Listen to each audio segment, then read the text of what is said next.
Brad, nandito ka. Buti, nandito ka na. Hinihintay kita para gusto mong malaman ng kwento sa Miracle Fruit. Ngayon ay ginaposiso ko na yan. At yan pala ay kamangha-mangha at nakaka Brad, nakakatanggal ng ng sakit, lalo na kanser. Alam mo, hindi ko alam dati ito. Ikwento ko sa iyo, Brad, mga 5 years ago na nakalipas. Nang ako ay nagbiyahe ng Brad, ng Jungan. Meron akong nakakilala doon na nagtanungan ko kasi gusto ko mag-alaga ng kambing.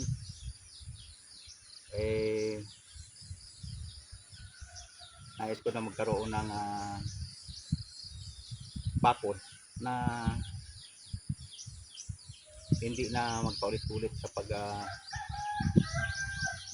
lagay, kasi pag ordinaryong bakod ay lagay mo, nabubulok. Maliban yan sa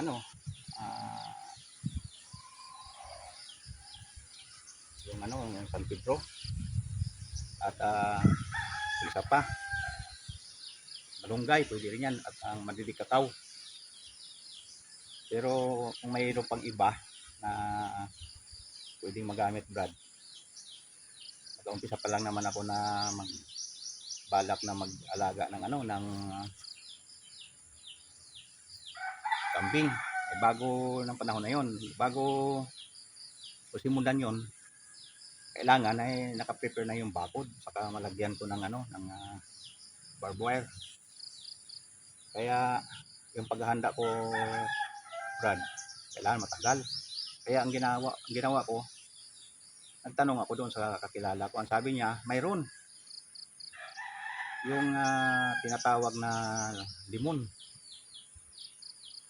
At mayroon diyan, sabi niya, sa bahay na yan, sabi niya sa akin. Sabi ko, pwede ba ako mabigyan na kahit na isang isang piraso? Ay, hindi daw pwede yun na bunutin. Mayroon sa diyan, pwede yung yung sanga. Sabi ko, hingian mo naman ako.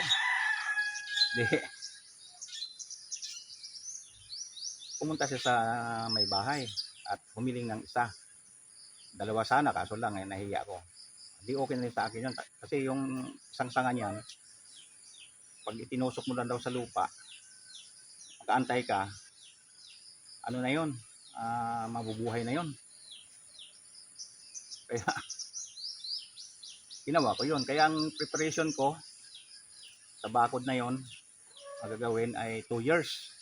Kasi pag 2 years na yun, siyempre maaaring mga ito na, isang braso na ganito, laki sa 2 years. Kaya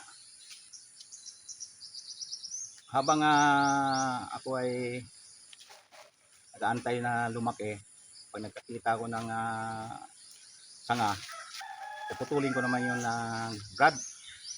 Tapos ang gagawin ko, itatanim ko na yun, mga 2 meters lang ang layo. Siyempre bakod Ngayon, after 2 years, dumami. Ngayon isang araw noon, may dumating dalawang dalaga. Ang sabi sa akin, kung may tanim daw ako na miracle fruit. Kasi nabalitaan nila mayroon daw ako tanim dito. Pero di ko alam kung ano yung miracle fruit. Ang sabi ng babae, tinatawag na limon yon, pero kamangha-mangha yun, sabi niya. Kaya kami nagsadya rito, importante kasi malala yung sakit ng aking ina. Kaya kailangan niya ng bunga, bibili siya.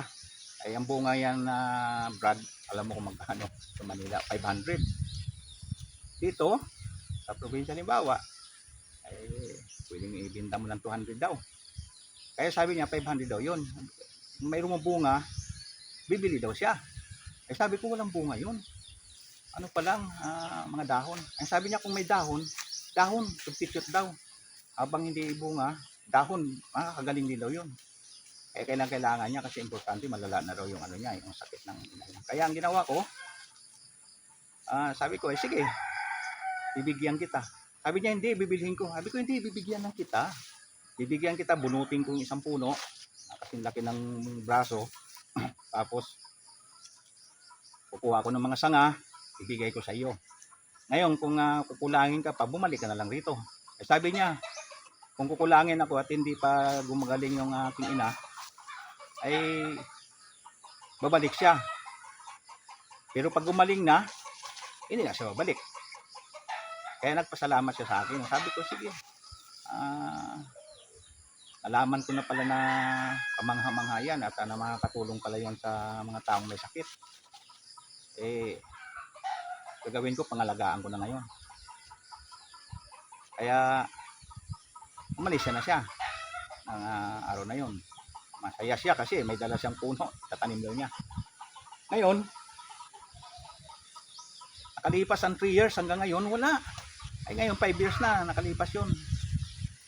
Ngayon, yung ninakulupot ko dyan, marami na dyan. Bakit? Kaso lang hindi magbunga siya kasi bakit? Nang limit. Kasi magkadikit eh. Hindi pwedeng ganun pala ang sistema ng pagtanim. Kasi ginawa ko yung pagtanim, hindi ko naman alam. Eh ano yon? Bakod yan ng alaga kong kambing dapat. Ngayon, nang marami nang nakakaalam at ngayon nag-vlog na ako, ginamit ko yon sa pag-vlog para ipaalam din na ako ay mayroon at ako ay makatulong din sa may mga sakit. Yun Brad ang ginawa ko.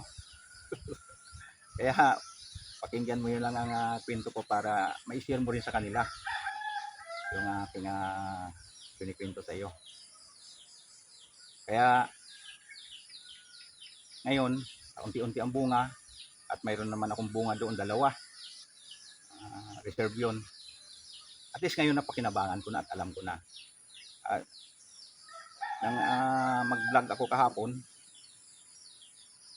alam mo Brad, sabi ng ng pinsan ko sa Canada, nag-comment sa akin, sabi niya, alam mo ba Jack, kasi ang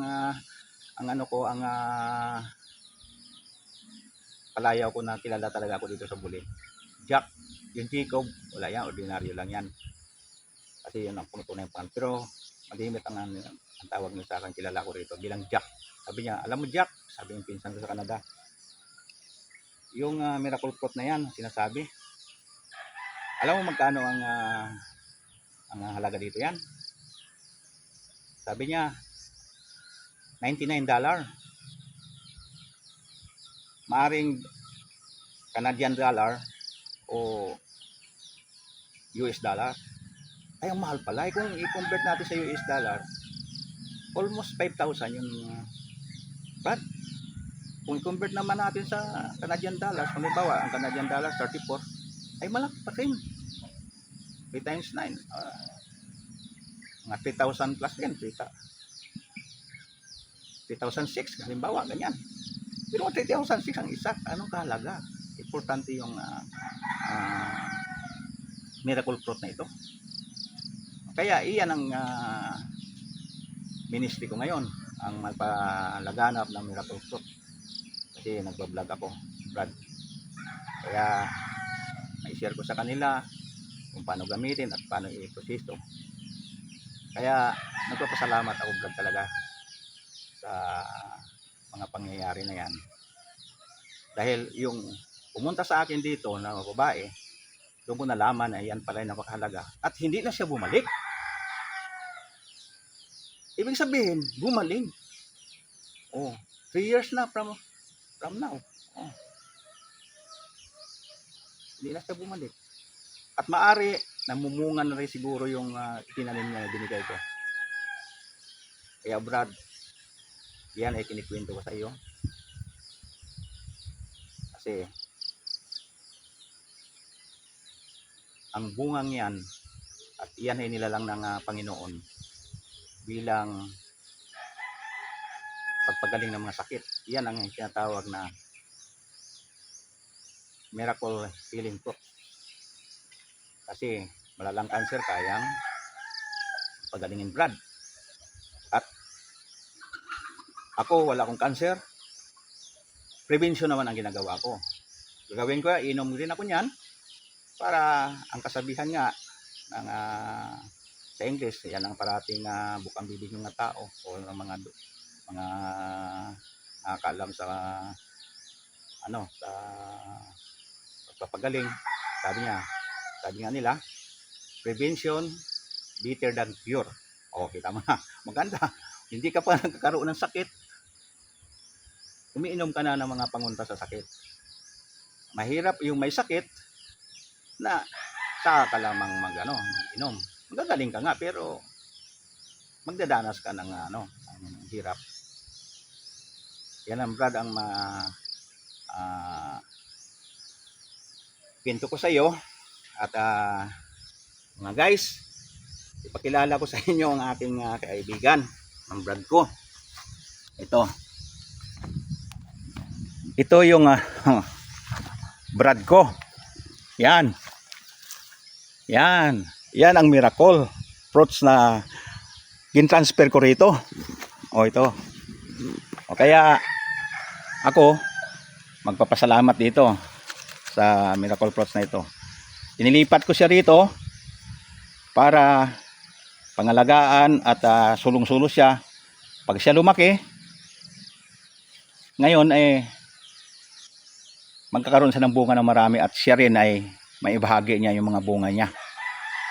Kaya guys, ito yung kaibigan ko, guys.